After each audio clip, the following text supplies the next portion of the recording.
Hola, sean bienvenidos y bienvenidas a esta clase de termodinámica. En esta ocasión vamos a hablar del concepto de temperatura, equilibrio termodinámico y de la ley cero de la termodinámica. Sucede que hasta este punto hemos hablado del calor. Cuando ponemos dos cuerpos en contacto, hemos dicho, aparece un flujo de calor, cuya dirección natural es desde el cuerpo que tiene mayor temperatura, el que está más caliente, hacia el que tiene menor temperatura, el que está más frío. Al hacer esto hemos hablado en términos de la temperatura, pero no la hemos definido. Hasta ahora ni siquiera sabemos qué demonios es la temperatura.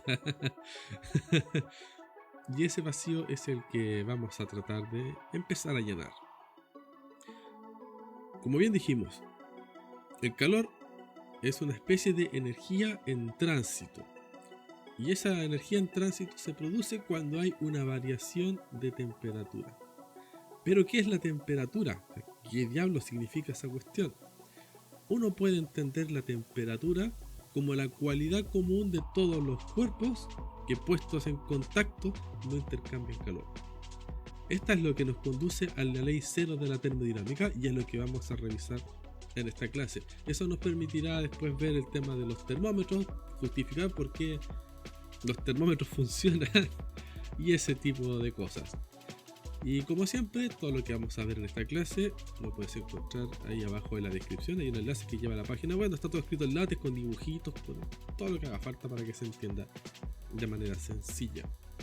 Y si todas estas cosas te ayudan a entender estas materias, ahí le puedes dejar un like, una compartida, una suscribir y todas esas cosas circunvirúmicas del YouTube. Y si por el contrario no entendís ni una cuestión, bueno, ahí me escribes y yo te responderé para ayudarte a entender mejor estas cosas. Eso, vamos a la pizarra. Bien, comencemos hablando sobre el equilibrio termodinámico. Entonces, cuando tenemos dos cuerpos puestos en contacto, decimos que ocurre un intercambio de energía. Hay algo que se transfiere. Y como hemos visto, este calor es justo esa energía en tránsito. El calor es energía en tránsito. Además, los experimentos sugieren que el calor siempre va desde el cuerpo de mayor temperatura, el que está más caliente, hacia el de menor temperatura, el más frío. Siempre ocurre esto, el calor trata de penetrar hacia el lugar que está más frío. Al ocurrir esto, la temperatura irá cambiando con el tiempo. Si tenemos una temperatura T1 acá y una temperatura T2 en el otro extremo, vamos a tener que obviamente la temperatura en T1 es mayor. Pero esta temperatura va a ir cambiando en el tiempo sobre estos cuerpos. Luego de un tiempo de que estos cuerpos estén en contacto, va a pasar de que estos cuerpos van a tener la misma temperatura. Va a alcanzar una temperatura final. Y esta temperatura final sería una temperatura intermedia entre las temperaturas iniciales. Esta siendo la más alta, esta la más baja y la temperatura final está justo en el medio. Y ahora los dos cuerpos tienen la misma temperatura final. Cuando esto ocurre, el flujo de calor desaparece porque la temperatura ya no está cambiando. Cuando ocurre esto, decimos que los cuerpos están en equilibrio térmico. Y el proceso que conduce desde el punto en que los cuerpos están a distinta temperatura y hay un flujo de calor que mueve la energía a este donde ambos cuerpos tienen la misma temperatura, a este proceso se le conoce como termalización. Lo escribí con letra muy fea, vamos a escribir lo más bonito. Esto es la termalización. Ahora, este proceso siempre va a ocurrir en esta dirección, nunca en la dirección contraria, a menos que haya una acción de un agente externo. Siempre va a ser del punto de mayor temperatura al de menor. Es decir, si tenemos dos cuerpos, temperatura 1, temperatura 2, donde T1 es mayor que T2 y estas cosas las ponemos en contacto, entonces el flujo de calor siempre va a ser en esa dirección. Nunca en la dirección contraria, hacia allá no. A menos que coloquemos una máquina acá, ¿no es cierto? Una máquina que absorbe energía, que realice algo para mover el calor en la dirección contraria. Pero si lo dejamos de forma natural, sin acción de un agente externo, la temperatura siempre va a ir desde el punto de mayor al de menor, hacia allá.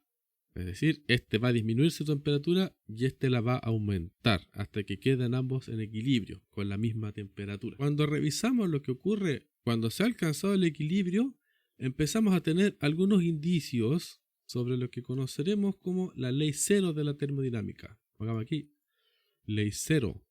de la termodinámica, que es esta cosa que llamamos ley cero. Sucede que esta idea de equilibrio que hemos visto se puede generalizar para varios cuerpos. Es decir, si ponemos varios cuerpos en contacto, lo que se espera es que al final, luego de un cierto tiempo, todos tengan la misma temperatura. Ahora, esta idea se ve cristalizada a través de la siguiente afirmación. Y dos sistemas, cada uno por separado, está en equilibrio con un tercero, entonces los sistemas están en equilibrio. ¿Cómo interpretamos esto? Es muy sencillo. Tenemos que imaginar tres sistemas. A este le vamos a llamar A, B y C. Vamos a suponer que A va a estar en equilibrio con estos dos objetos. Entre B y C vamos a poner una barrera para que estos tipos no intercambien calor. Aquí no hay flujo de calor. No hay flujo de calor entre B y C. Entonces, cada uno de estos cuerpos tiene alguna temperatura. Pongámosle temperatura B, temperatura C y temperatura A. ¿Qué nos dice la ley cero? Dice que si colocamos este cuerpo en contacto y sucede que está en equilibrio, o sea, no hay intercambio de calor, no hay flujo de calor, y hacemos lo mismo con este, también no hay flujo de calor, entonces ¿qué tenemos? Del primer contacto de este con este, tenemos que la temperatura de A es igual a la temperatura de B. Y del contacto con este, tenemos que la temperatura de A es igual a la temperatura de C. Entonces, este cuerpo A es el tercero dentro de la ley cero. Dice, dos sistemas, cada uno por separado está en equilibrio con un tercero. Aquí estamos diciendo que el cuerpo B está en equilibrio con A. También el cuerpo C está en equilibrio con A. En consecuencia, B y C están en equilibrio. Temperatura de B será igual a la temperatura de C. ¿Qué quiere decir esta cosa? Esto quiere decir que la temperatura es la cualidad común de todos los cuerpos en equilibrio térmico. ¿Y qué significa que estén en equilibrio térmico? Significa que cuando están en contacto, el flujo de calor es igual a cero. Eso significa que estén en equilibrio térmico. Entonces, la ley cero de la termodinámica se puede entender como que la temperatura es la cualidad común de todos los cuerpos que cuando son puestos en contacto no producen flujo de calor. La ley cero es la base fundacional para poder medir temperatura. De hecho, lo que hacemos cuando medimos temperatura es colocar un cuerpo, un termómetro, en contacto con otro cuerpo. Y este cuerpo, debido a la temperatura, produce algún cambio. No sé, se estira por el hecho de haber estado a alguna temperatura. Esta propiedad es la que llamaríamos propiedad termométrica. Por ejemplo, supongamos que tenemos el termómetro a una cierta temperatura T1. Esto está a una temperatura T2. Cuando entran en contacto, alcanza el equilibrio térmico, se estirará un cierto tanto y eso lo podemos comparar. Estará en temperatura T2. Entonces, esa variación de longitud la podemos asociar a una variación de temperatura. Como esa es la variación de longitud que se produce debido a la variación de temperatura, esta cosa es lo que llamamos propiedad termométrica y es lo que utilizamos para medir temperatura. Ahora, ¿por qué utilizamos justamente esto para medir temperatura? Bueno, sucede que la ley cero garantiza que si tenemos dos termómetros idénticos, hechos del mismo material, no sé, podríamos decir, dos termómetros idénticos, y con ambos medimos la temperatura, ambos deberían entregarnos exactamente la misma medición. La ley cero nos asegura que lo que midamos con un termómetro y con el otro va a ser consistente, porque tenemos dos cuerpos en equilibrio con un tercero. De hecho, una forma alternativa de plantear la ley cero de la termodinámica es diciendo que los termómetros funcionan. Esto es equivalente a decir la ley cero de la termodinámica. Ahora, en términos de lo que hemos revisado hasta ahora, es posible hacer algunas consideraciones sobre estas cosas que llamamos termómetros. Una de ellas es la siguiente.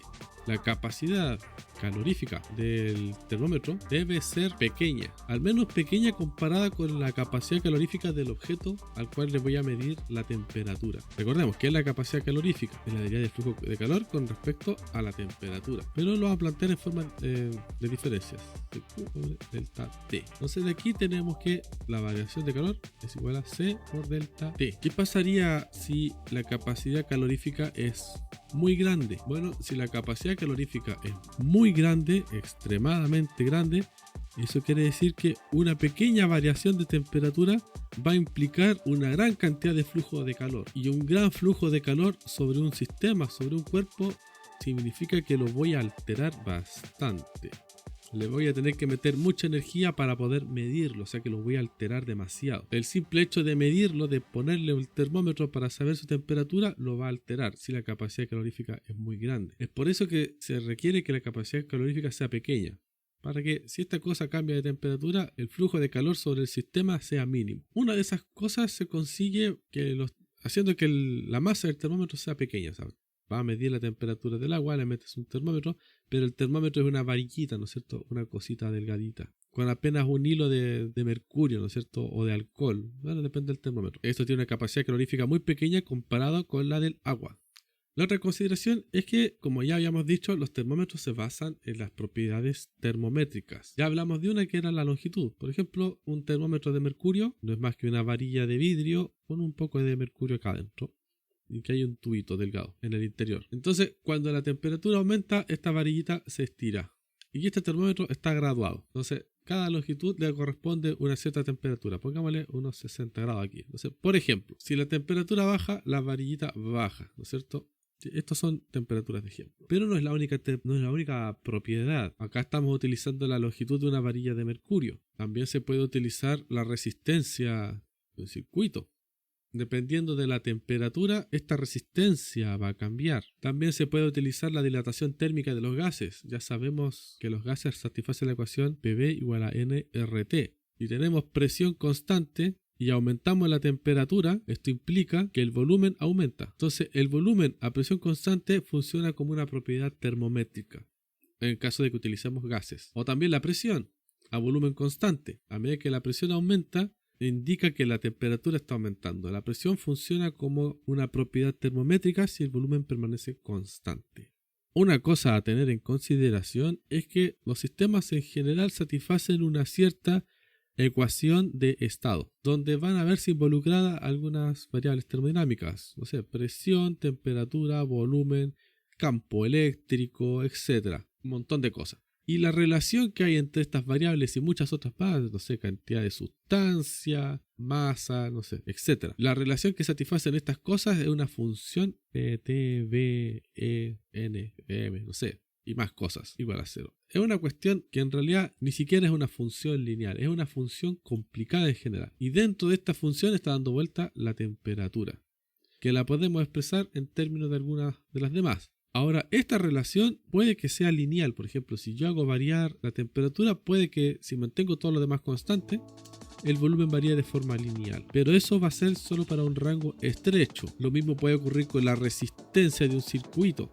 Si yo aumento la temperatura, la resistencia puede que aumente de forma lineal con la temperatura para un cierto rango, pero no va a ser para todo el rango, ¿cierto? Para cualquier valor de temperatura, la resistencia no va a aumentar de forma lineal en general, pero sí puede que lo haga para un limitado rango en particular. Y eso es lo que nosotros aprovechamos cuando, por ejemplo, hacemos un termómetro de mercurio, que no es otra cosa que un termómetro que se basa en la dilatación térmica, un delta L debido a que se ha aplicado una variación de temperatura. Cuando el rango es lo suficientemente estrecho, la relación lineal está casi asegurada. Ahora, sobre estas mediciones tenemos un pequeño problema. Sucede que si nosotros dependemos de estas relaciones termométricas para medir temperatura, en realidad solamente vamos a estar midiendo temperaturas relativas. No hemos respondido a la pregunta ¿qué es la temperatura? Si nosotros supiéramos qué es la temperatura, podríamos medir la temperatura como una temperatura absoluta. Ahora, ¿ese problema está resuelto? La verdad es que sí, ese problema ya se resolvió allá por el siglo XIX a través de lo que conocemos como la escala Kelvin. Ahora, ¿qué diferencia es la escala Kelvin de la escala Celsius, por ejemplo, o la escala Fahrenheit? La diferencia está en que la escala Celsius considera la temperatura a través de dos puntos fijos, 0 grados Celsius y 100. 100 es el punto de ebullición del agua y 0 es de congelación. Estas dos cosas las mide con un termómetro de mercurio, ¿no es cierto? Entonces el termómetro de mercurio tiene esta altura cuando el agua se congela y llega hasta acá arriba cuando el agua se evapora. Todo esto lo estamos midiendo a través de diferencias de temperatura. Pero todo esto va a depender de la forma en que nosotros calibremos el termómetro, porque, por ejemplo, en la escala Fahrenheit, que también utiliza el agua como referencia, cambia el punto de congelación, porque aquí le echa agua con sal. Ahí está el 0 Fahrenheit, está más abajo. Y acá coincide con los 32 grados Fahrenheit. es ligeramente distinto. A pesar de que están midiendo las cosas, nos entregan mediciones diferentes. Entonces, ¿qué hace a la escala Kelvin como a una escala absoluta?